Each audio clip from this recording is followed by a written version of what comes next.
नमस्कार दर्शकों, जैसा कि हम आज आए हैं गांव बिरेखेड़ी में, तहसील पाटन, जिला झालावाड़, जहां पर जगत गुरु तत्वदर्शी संत रामपाल जी महाराज जी का विशाल सत्संग समारोह है। और आज हमारी सोशल टीम यहाँ का जायज़ा लेने आई है और चलते हैं सत्संग पंडाल की तरफ और देखते हैं कैसी क्या व्यवस्था है। कैमरामैन से मैं गुजारिश करूँगा कि वो कैमरे को सत्संग पंडाल की तरफ ले चलें। यहाँ पर काफ़ी अच्छी व्यवस्था हमको दिखने को मिल रही है। और नाम का शिव का पुजारी था और उसने भगवान शिव के कैलाश जो गाड़ियाँ हैं, इनकी गाड़ियाँ वगैरह वो बिल्कुल व्यवस्थित रखी हुई है और काफ़ी भारी तादाद में यहाँ पर श्रद्धालु सत्संग सुनने आए हैं। काफ़ी भीड़ दिखने को मिल रही है। भस्मागिरी क्या मांगता है? भस्मागिरी ने कहा ऐसे नहीं, आप वचनबद्ध हो तब मांगो। भगवान शिव ने कहा कोई मांग ले, हो गया वचनबद्ध।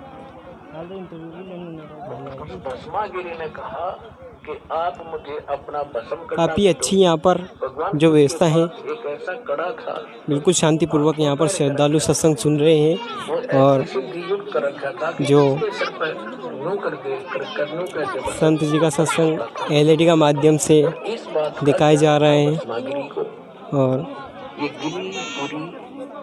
जो कनपाड़े नाथ सत्संग, ये सारे के सारे जो श्रद्धालु बिल्कुल शांतिपूर्वक यहाँ पर बैठे हैं।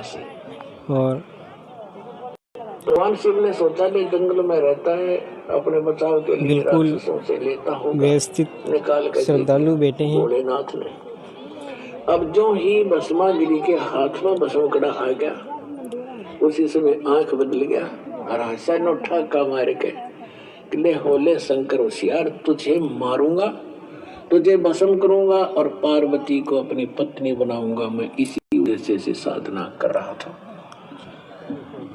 अपने शंकर जी को मृत्युंजय, कालज्ञ, अविनाशी, सर्वेश्वर, सबका मालिक, अंतर्यामी, पता नहीं क्या क्या संज्ञा दिया करते। सूक्ष्म वेद में कहा है कि यदि ये अंतर्यामी थे, क्या उस दुष्ट के मन की नहीं जान सकते थे? क्या बकवाद लेकर साधना कर रहा है? अविनाशी होते तो क्यों भाग लिए उसके आगे? आगे आगे भगवान और पीछे पीछे पुजारी, दोनों जा 100 की स्पीड पे। अब परमात्मा ने इनकी रक्षा करते हैं मालिक आके, जो भी हृदय से पुकारते हैं, आपत्ति जो साइट में ये भी उसी के बच्चे। इनका तो परमात्मा ने प्रणाम स्थल बनाए गए हैं जहाँ पर श्रद्धालु आते हैं और प्रणाम करते हैं। शंकर जी के बीच में खड़े हो गए बिल्कुल और कहा संकेत से शांतिपूर्वक खड़े हो जाओ। सत्संग दिखने को मिला। भस्मागिरी ने सोचा भी बिल्कुल ठीक है, कड़ा मेरे पास है, शंकर जी तो रुके नहीं, अभी 100 किलोमीटर तो रहे, मैं इतने 2 बात कर लेता हूँ। वो खड़ा हो गया, देखने को मिल रहा है यहाँ पर। पार्वती बोली आगे ठीक है, वो तो आएंगे नहीं बाप के पास। काफी भारी तादाद में हमको श्रद्धालु सत्संग सुनते हुए दिख रहे हैं। तो कहने लगा मैं साधु तपस्वी आदमी, मेरे टांग से नहीं आता। पार्वती बोली मैं सिखाऊंगा। इनके श्रद्धालु का कहना है कि भाई जो संत रामपाल जी महाराज सत्संग बताते हैं वो सभी शास्त्र अनुसार सत्संग होता है। ये शास्त्र को प्रमाणित करके ही सत्संग बताते हैं। भस्मागिरी भस्म हो गया। उसके बाद वो भस्मा असुर कहलाया, भस्मा राक्षस। हम चलते हैं और जानते हैं कुछ भक्तों से जो यहाँ पर सत्संग सुनने आए हैं, उनसे जानते हैं कि भाई जो दिल की धड़कन, उसका पल्स रेट सेट हुआ था। जैसा कि इनका सत्संग है। इन 2 गुणों के पुजारियों की दशा दिखा दी, सुना दी। अब वैष्णो जी के पुजारियों की और कथा सुनाते। एक बार कुंभ का मेला भरा था हरिद्वार में, तुम जानते हैं वही।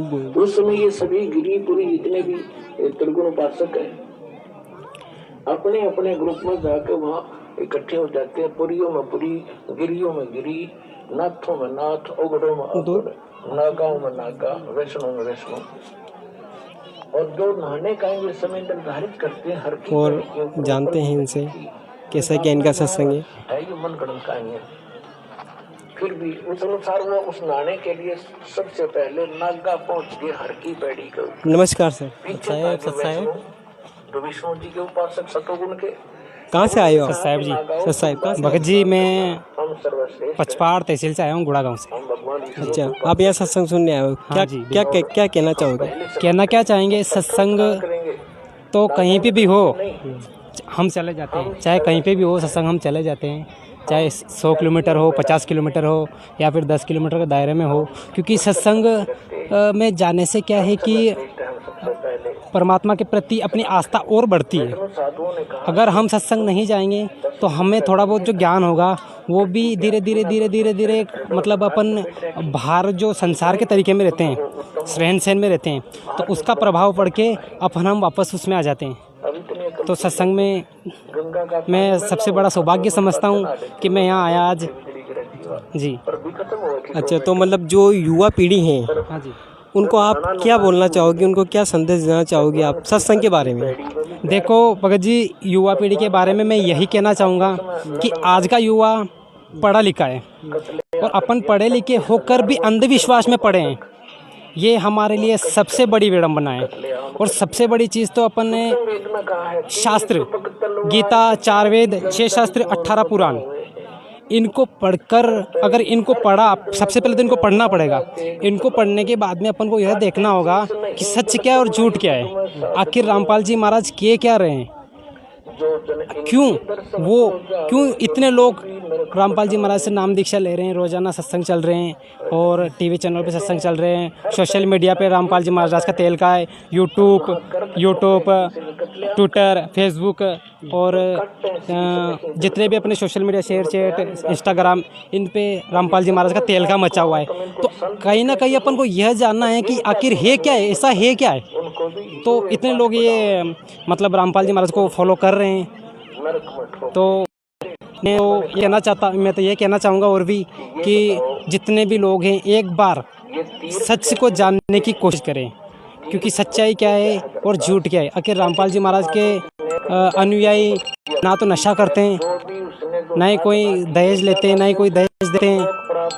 बेटी जिस कपड़े में खड़ी है उस कपड़े में ही घर पे आएगी, क्योंकि आप बेटी को और क्या करोगे आप। जी भगत जी। जी, और जो आपने सत्संग की बात की, तो मतलब संत रामपाल जी महाराज जी का जो सत्संग है वो आपका कहना भी ये है कि भाई शास्त्र अनुसार ही सत्संग बताते हैं। जी बिल्कुल, जो शास्त्र को प्रमाण करके ही सत्संग बताते हैं। प्रमाणित करके। तो जो सत्संग है तो अन्य गुरु भी तो सत्संग करते हैं, वो वहाँ भी तो जा सकते हैं। हाँ भगत जी, अन्य गुरु भी सत्संग करते जा सकते हैं, लेकिन कहीं ना कहीं अन्य गुरु जैसे बहुत सारी भागवत कथाएं चलती है। मैं किसी भी धर्म की निंदा नहीं करता हूँ, ना ही मैं किसी गुरु की निंदा करता हूँ। मैं तो बस सच को बताना चाहता हूँ और सच मेरे हिसाब से इतना है कि अपन कहीं जाते हैं, भागवत